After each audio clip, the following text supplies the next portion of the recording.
Assalamualaikum and good day to our lecturer, Sir Arifi bin Rizwan, and my fellow classmates.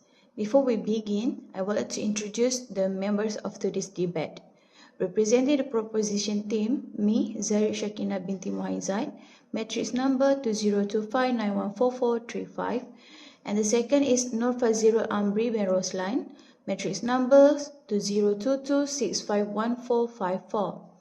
Representing the opposition team, first opposition speaker is Fatin Suzato binti Sabri, matrix number 2022470668. And the second opposition speaker is Nur Zaima binti Zainal, matrix numbers 2023311523. Okay, so we sincerely hope that student debate will provide meaningful insight into this important issue. The motion for today's debate is online learning is better than face-to-face learning. As the proposition team, we strongly support this motion because online learning offers many advantages, including greater flexibility, wider access to educational resources, and significant cost saving for students and their families. Now, I would like to present my first key point, which is cost saving. Mr. Speaker, online learning is more cost-effective than face-to-face learning. First, it helps students save on transportation costs because they do not need to travel to school or university every day. This is especially beneficial for students who live far from home or campus. Second, students can also reduce spending on accommodation, meals, and other daily expenses. Many students who study away from home have to pay rent, buy food, and cover other living costs. By learning from home, these expenses can be greatly reduced. In addition, online learning allows students to access digital notes, e-books, recorded lectures, reducing the need to purchase printed textbooks and other learning materials. Mr. Speaker, for families with limited financial resources, this saving makes education more affordable and accessible without compromising the quality of learning. Therefore, online learning is a better option because it reduces the financial burden on students and their families while still providing opportunities to achieve academic success. Now, I would like to present my second key point, which is location independence. Mr. Speaker, online learning allows students to study from anywhere as long as they have an internet connection. Unlike face-to-face learning, students do not need to be physically present in a classroom to attend the lessons. My first point, this benefits students who live in rural or remote areas where access to school, college, or university may be limited. They can receive the same quality of education without having to relocate to or travel long distance. My second point, online learning provides flexibility for students who have personal responsibilities, part-time job, or health conditions. They can continue their education without being restricted by their location. Furthermore, students can attend classes even when they are traveling or are unable to be on campus due to unforeseen circumstances, ensuring that their learning is not interrupted. Therefore, location independence makes online learning more accessible, convenient, and inclusive for students from different backgrounds and locations. In conclusion, online learning offers significant advantage through cost saving and location independence. It makes education more affordable, accessible, and flexible, allowing students to learn effectively regardless of where they are. For this reason, we firmly believe that online learning is better than face-to-face learning. That's all from me. Thank you. Next, I will pass to the next speaker. Thank you, Zahid, for your nice point and opinion. However, we cannot agree with your point because when we do online learning, we have few trouble and few problems that students will face. So we will start with my own point. The first argument centers on the harsh reality of the domestic environment The affirmative team assume every student has a pristine, quiet, private study room. That is a luxury, not the norm. In reality, the home is a chaotic minefield of cognitive interruption. Let me give you a very classic example. Imagine a student trying to listen to a crucial accounting lecture while their mother is vacuuming the living room. Their younger sibling is playing a video game in the next room, simultaneously on the exact same laptop screen used for class. Pop-up notification from WhatsApp, Instagram, and Discord. The Discord are flashing every 30 seconds. The research found that students attending virtual classes open non-academic tabs such as social media and YouTube within the first 15 minutes of a lecture. When we study where we sleep and play, our brains struggle to enter learning mood, causing productivity to plummet. Face-to-face classroom provide a physiological sanctuary designed for one thing only, absolute focus. My next point is technical and infrastructural inequality as a claim of policy for online learning. My second point is that online learning assumes an equal playing field. That simply does not exist. It inherently discriminates against those who do not have access to high fiber optic internet or high performance laptop. Consider the example. Imagine two students taking a high-stake time final examination online. Students live in the city with high-speed fiber optic Wi-Fi or any brand new MacBook, or other student B, which is live in a suburban area where heavy rain causes the internet to drop, or they are forced to share a lagging, outdated family laptop with their sibling. Midway through the exam, student screen freeze. They lose their data, they panic, and they grade drops through no fault of their own. Accordingly to global education data by UNESCO, over 31% of students worldwide lack the necessary digital infrastructure to participate in remote learning effectively. Online learning creates a broken system where academic success is determined by the speed of your router rather than the capacity of your mind. This is where face-to-face learning shines as the great equalizer. The moment student A and B step onto a physical campus, socioeconomic inequality fade. Everyone has access to the exact same desk, the exact same library book, and the exact same high-speed campus with Wi-Fi, and the exact same immediate attention from the lecturer. So, ladies and gentlemen, let us look at the bigger picture. When we sum up the evidence, the affirmative team's case completely falsified. They offer us the illusion of convenience, but the data and our real-world example prove it come at a devastating cost. To conclude my point, we cannot claim a system is better when a student is forced to choose between watching a chemistry slide or responding to an Instagram. We cannot claim system is better when a student fail an exam simply because their Wi-Fi router overhead. Online learning isolate students in a distraction environment and punish them for their socioeconomic limitation. Face-to-face learning, however, protect their focus and guarantees their equality. If education is meant to be the greater equalizer of society, we must preserve the physical classroom. For this reason, the affirmative motion must fall. Thank you. Okay, Bismillahirrahmanirrahim. Assalamualaikum warahmatullahi wabarakatuh. So my name is Novaziro Amri Meroslai. So online learning is better because it's offer greater flexibility and accessibility. Okay, so first, student can attend class from anywhere with an internet connection.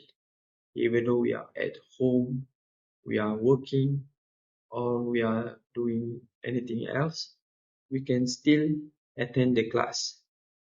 Secondly is learning material and record lecturer are available anytime, allowing students to learn at their own pace. So as I said just now, at home also we can study, and furthermore, student can repeat what lecturer says, what lecturers has teach them with video record.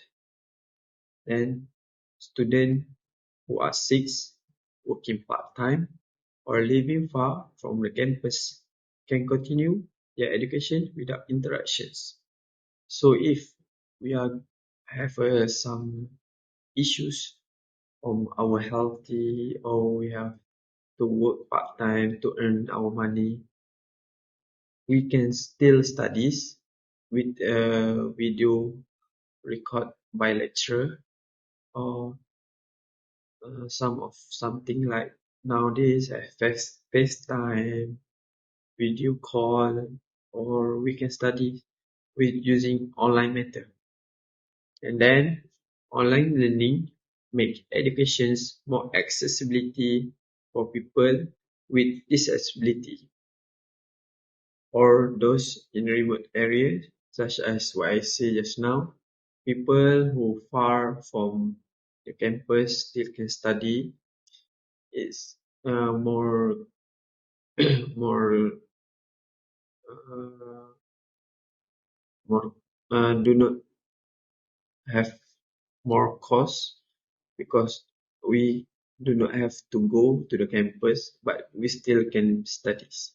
And lastly is students can balance their studies with work, family, or other responsibility.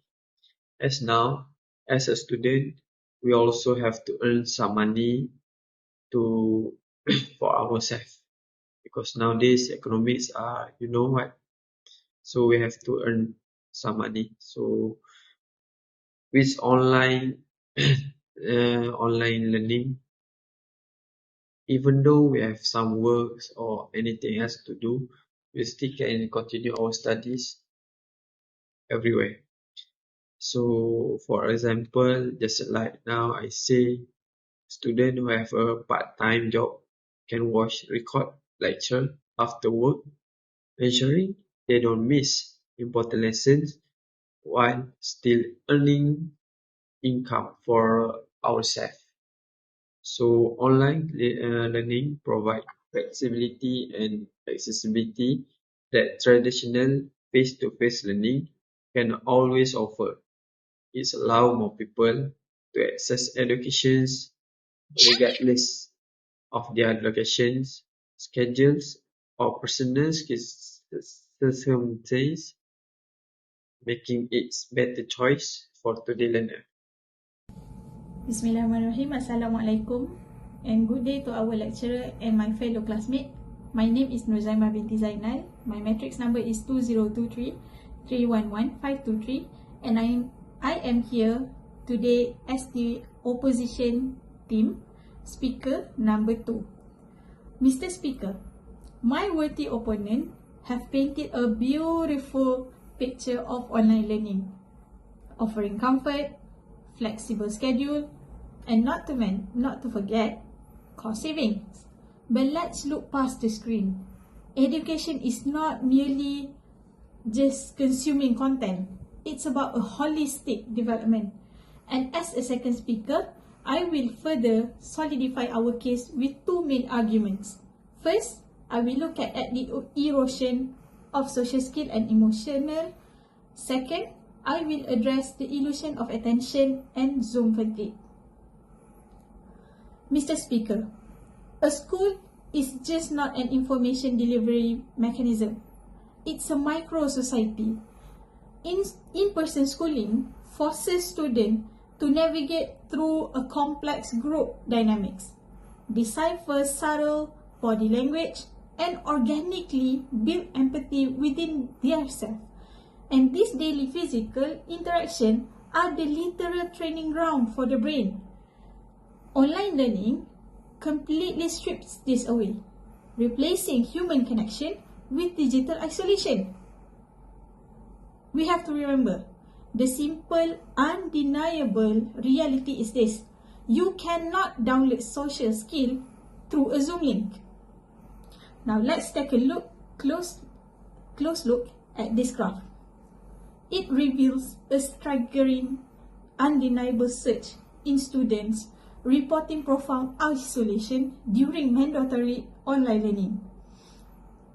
This data represents the exact human cost of the digital utopia. When we replace a physical classroom with a digital screen, we replace collaboration with isolation.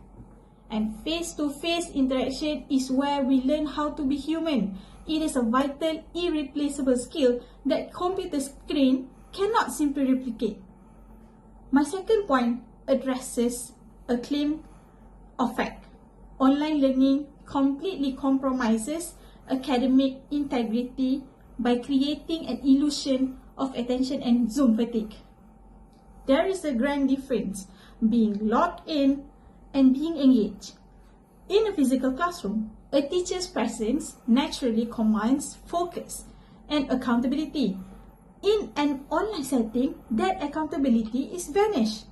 Students are left to combat in a barrage of tabs, phone notifications, and the ultimate comfort of their bed, all while hiding behind a muted microphone and a turned-off camera. Mr. Speaker, online learning doesn't foster focus. It merely forces students to master the art of looking attentive while being completely detached. Now, let's look at this image. This is the reality of the online classroom. It creates an illusion of attendance while fostering a reality of distraction.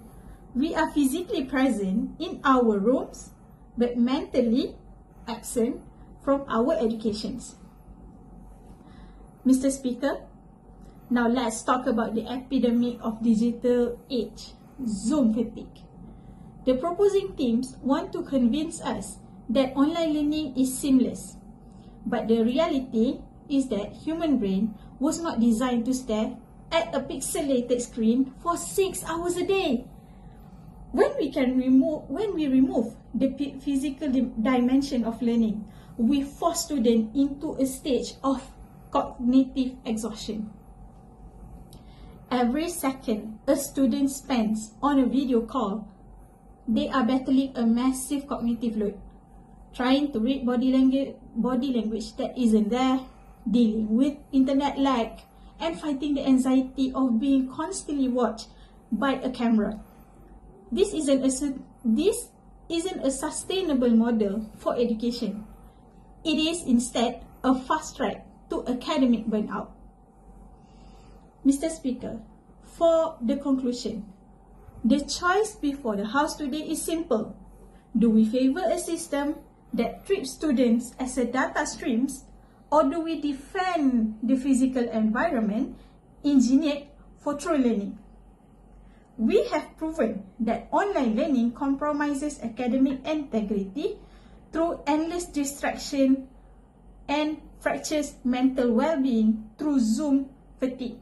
And we have shown that substituting real classroom with digital screen, we will stunt the vital emotional development of our youth. Dear fellow listeners, education is a holistic journey, and a computer screen will never be adequate substitute for the invaluable two-way human interaction of a physical classroom.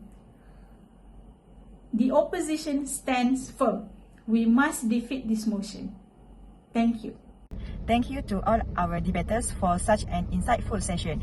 On one hand, Zared and Fazirul have shown us that online learning breaks down geographical and financial barriers, offering unmatched flexibility and accessibility for modern learners. On the other hand, Fatan and Aima have reminded us of the human cost, distraction, and the irreplaceable value of face-to-face emotional and social connection. It is clear that both sides offer vital perspective on the future of education.